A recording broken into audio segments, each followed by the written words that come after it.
Hi friends, and welcome back to my channel. Today we are going to take a look at our January 2017 budget and do a little bit of a budget recap and talk about how the month has gone.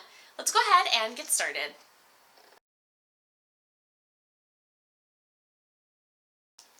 Alright guys, so it is not quite the end of January, but I was getting ready to go ahead and sit down and look at our February budget, and I figured I would share how January went and just talk about a little bit about our goals and how they went and moving forward for the next month. So the first thing that I want to say is that this month was a bit of a surprise. Our income was definitely much different than we expected. So that caused our income was definitely a lot different than what we expected it to be, and so that did cause a few hiccups in the month. However, nothing like terrible. We just really had to kind of reevaluate our goals as we were going. So I'm going to flip you guys around so that you can actually take a look at our plan for the month and see how that went and look at our totals for expenses and things like that. Alright guys, so as I said, things were a little bit kind of unexpected this month, but I think we did a pretty good job still. So I'm just going to start from the top here with our expenses. So the first item that we have here is gas, and I just went through and looked at each time we used our debit card for gas, and then I just documented that. So the $20, these are my husband's. He's like very specific, very exact. Mine pretty much waiver. 45 if like I'm really low, 36 or 37 if I'm about a quarter of a tank left. And I do fill up more frequently than he does, but I also drive a lot further for work than he does. So the total for our gas for this month was $158, which our gas budget is $200, so we're a little bit below that, which is great. So we'll apply that to our lowest credit card also. And then for our cash envelopes, for the first half of the month, which you guys did see this breakdown in my cash envelope video, but for the first half we took out $140. For the second half, we took out $130, and we did less money for each of these guys for groceries for this month. For February, we'll be back at like our normal grocery budget, and we might increase it a little bit. We had done something, well, we were trying to do something, which was not going out to eat, like getting fast food. So in the past, like towards probably like the middle of the year through about the end of the year, we were getting fast food a lot. Like it just was easy and convenient, and so we just found ourselves there often. So at the very end of the year, I was like, you know what, let's cut that out. Let's try and just, eat healthier, and I'll just try and be more prepared with meals. So I'm going to see if we need to increase our grocery budget a little bit. Right now it's supposed to be $120 for a 2-week pay period. So we might increase that just a smidge, so that we can get some things that are easy to make and kind of like make-ahead items to have at home, like in our freezer. So let's move on here to our sinking fund, which is the last category, which you guys have not seen this yet.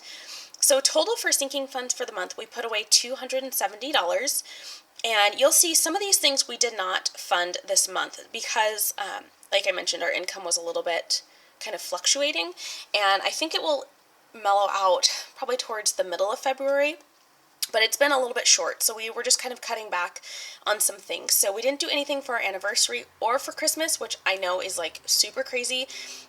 We generally in January will kind of just like recoup and not contribute to Christmas quite yet, but we will start in February, and then we contribute from February through October, and that way at the end of October we can start purchasing things, and through the year we can do that as well.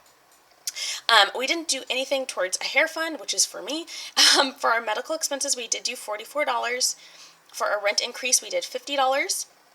And for personal money, which I talked about this in our cash envelope video also, I did $10 for each of us, which totaled $20 for the month. And then over here we have our car, we did $66. For gifts, we did $20, and we took out $14 for my brother's birthday gift because his birthday is in February, but we're celebrating at the very, very end of January, so we went ahead and got his gift already. For the vet and for Kiki, we did $15. For a mini, we did nothing. And then for weddings, coming up this year, we did $45. And then I actually took out $90 from this fund, which is what you'll see the minus here. I actually was able to buy my bridesmaid's dress for my best friend's wedding, and I got it on a steal. It was regular like $240, and it was on sale for like $70. So this is after the cost after like shipping and tax and all that good stuff. And then the last fund that we contributed to was clothing, which was for $10. The very bottom thing we have here is our snowflakes. So anything additional on top of our Snowball payment, which I got a question about this, so I thought I would just explain it a little bit more. So I'll do that afterwards, but these two payments, one was $75 and one was $55 to our lowest credit card, and those are called what we call snowflakes. And the total for that was $130. So that is everything as far as our expenses and like cash envelope things go. These obviously are not our bills, but it's just kind of miscellaneous items. Other than that, all of our bills were normal and as to be expected, so we are right on track with that. But this is kind of how everything else in our life kind of shook out for the month. So let's go ahead and talk about a little bit more about snowflakes and the Snowball payment that we make. Okay guys, so that was just a quick recap of our month, and now I want to talk about our Snowball payment versus our snowflakes. So for us, our Snowball is the amount of money that we're paying towards our smallest credit card. It is the amount of money that you've had from your past payments and from the debts that you've paid off, and their minimum payments basically make the Snowball, right? So that's what we call our Snowball. However, throughout the month, at least the way that our income works, I think it's because it fluctuates and it varies a little bit, we end up with things that we call snowflakes. So if we get a little bit of extra money, if we get, like a bonus of some sort, or find that we have extra money left over from our cash envelopes for the month or for the week pay period, we will go ahead and contribute that to a snowflake payment.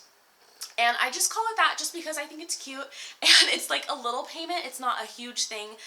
It's not our Snowball payment, which I'm literally making a circle. It's not our Snowball payment that is a set payment amount that we pay every month. It's just like these extra payments that we're able to throw in, and basically like you throw at the snowball, and so it's a snowflake rather than the actual snowball that's like rolling down the hill and gaining speed and mass. So I hope that makes sense. If it doesn't, let me know and I will do my best to explain it. Maybe I'll make a graphic so it makes more sense. Alright guys, so that's it. Be sure to give this video a thumbs up if you've enjoyed it, and don't forget to subscribe for more videos from me. I'm so excited to share with you February's budget plan with me, so be sure to stay tuned for that in just a couple days. Have a great day, and I will talk to you soon.